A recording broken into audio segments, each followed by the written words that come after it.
Donc voilà, je suis Exilard Édouard. En fait, le 2 octobre, dans la nuit du 2 octobre, donc, mes agnelles dormaient de l'autre côté de ce petit cours d'eau là. Et par l'autre cours d'eau qui est beaucoup plus grand, venant de Pagol, elles se sont faites piéger sous ces arbres là. Et elles ont été emportées. On voit ici le roncier. Ici, on est sur une parcelle d'un voisin. Le roncier a été écrasé par l'inondation et elles ont été emportées, tout était ici sous l'eau. Et là-bas aussi, donc, tous les arbres, les arbustes, les ronces sont couchés. Elles ont été ballottées, prises dans l'eau et emportées. J'avais quelques brebis vivantes sur cette prairie. J'en avais de l'autre côté du cours d'eau dans le bois de notre voisin. Et j'en avais jusqu'à 3-4 km d'ici des cadavres. Et j'en ai 15 qui ont disparu. On ne les retrouve pas.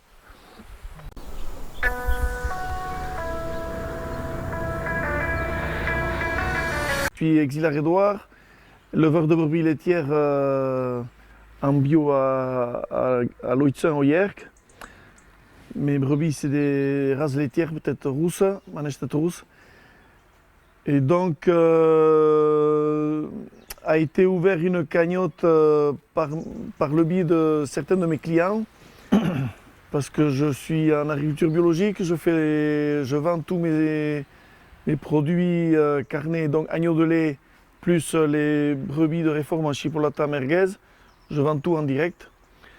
Et donc, dans la nuit du 2 octobre, ayant plu toute la journée ce jour-là, j'ai mon troupeau de 70 agnelles qui s'est fait piéger par la montée des eaux d'un ruisseau venant de Pagol.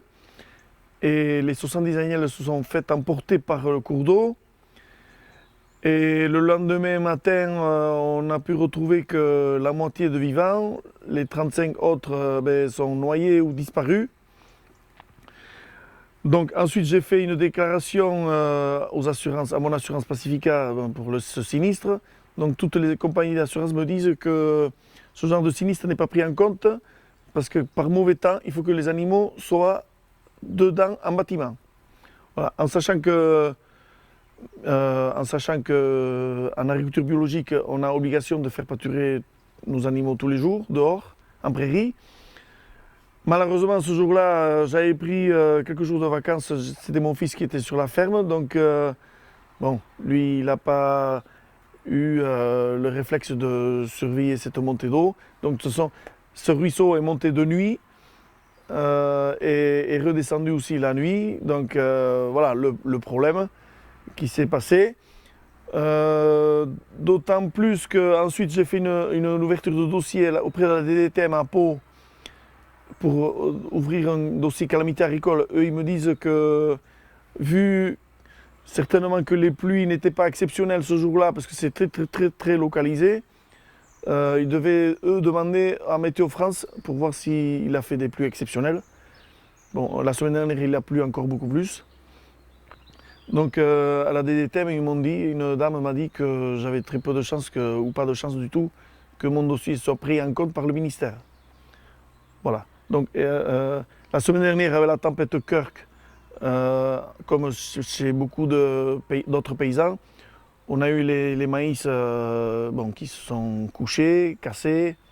Donc là, en plus, on aura des pertes sur la récolte. En tout cas, ce qui est sûr, c'est que moi, mes 35 agnelles qui ont disparu et mortes, ne feront pas l'agneau en mars prochain pour Pâques. J'aurai leur lait également qui est perdu. Parce que je vends mon lait de brebis à la fromagerie à côté de Saint-Jean-Pied-de-Port à Saint-Michel. Et donc ce lait pas produit va engendrer des pertes conséquentes parce que ces agnelles, on les a élevées, elles sont nées sur la ferme, on les a élevées tout cet hiver, tout ce printemps, cet été également. Donc tous les jours, matin et soir, on leur a donné du grain, du foin. Bon, c'est toujours des charges en plus, des problèmes en plus.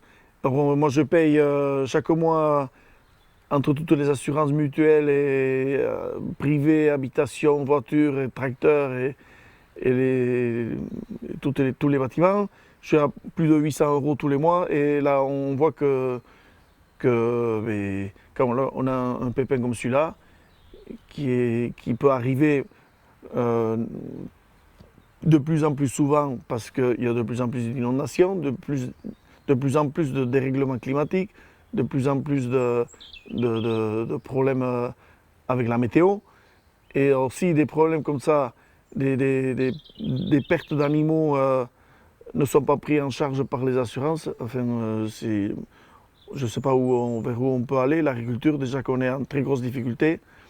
Si je ne vendais pas mes agneaux bio en direct, ils partiraient sur le circuit long, donc côté espagnol, à des prix moins chers qu'il y a 45 ans. Donc en bio, c'est inconcevable de pouvoir continuer comme cela. Donc c'est pour ça que j'ai fait la vente directe. Et l'avantage, c'est que des clients ont compris qu'il fallait qu'ils m'aident absolument pour que je puisse continuer, pour que je sois plus à l'aise en matière de trésorerie. Mais ces clients-là ont compris que acheter directement des produits alimentaires aux paysans, surtout aux paysans en bio, c'est bénéfique pour l'environnement, mais c'est surtout bénéfique pour leur santé à eux.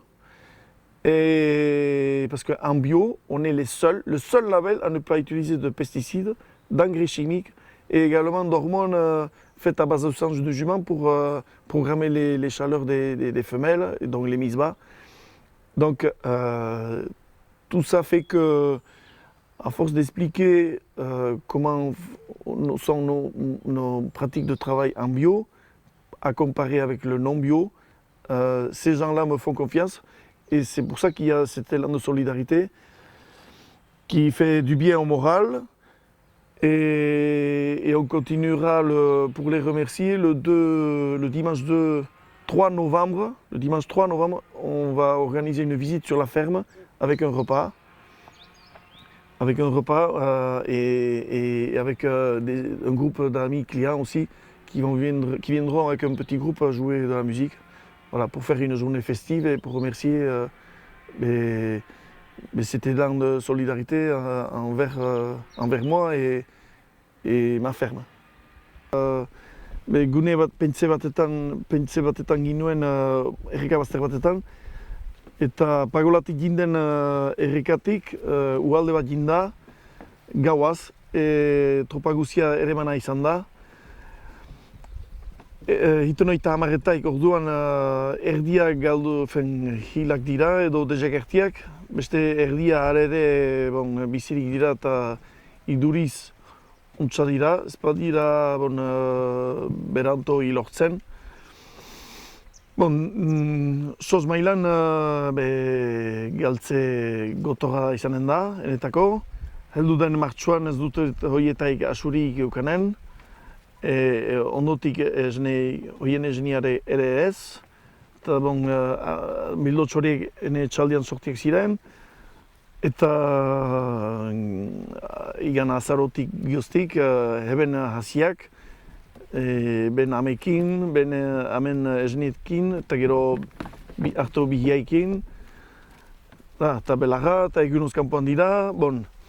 Orduan asurantzek ez dute parte hartu nahi, egiten dute barnen behar dilera izan.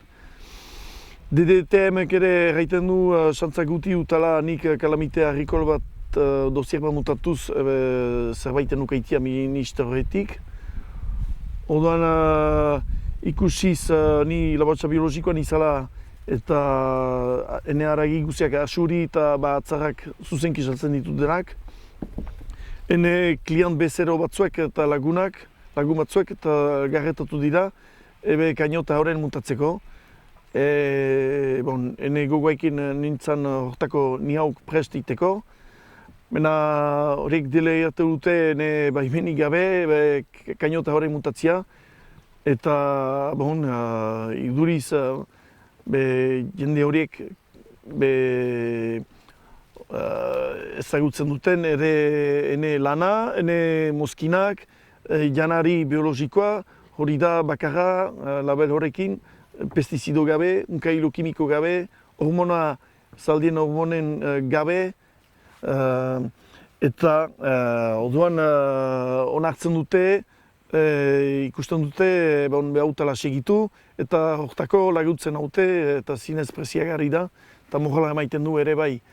Orduan, eta gero finitzeko, urriain, azaroain hiruan igandez, izanen da ene etxaldean, ene etxaldean bisita, esplikatuko dut nola harri nintzen lehen biologikon pastu haitzin, eta orain, ba azkuntzan, ba landaretan, eta esplikatuz sehetasun guzikin, eta baskarri bat izanen da. Gero badira ere musikari batzuk heldu dienak ere bai animazione pixkati zaitako. Orduan preziatzen dut lan guzi hori, laguntza hori. Zinez hori bederen jendeen artian podere handi horiek ez dute gauza hori laguntza sustengia ez dute kentzen ahal. Eta hori zinez moral emaiten du. Esker. Do you believe me?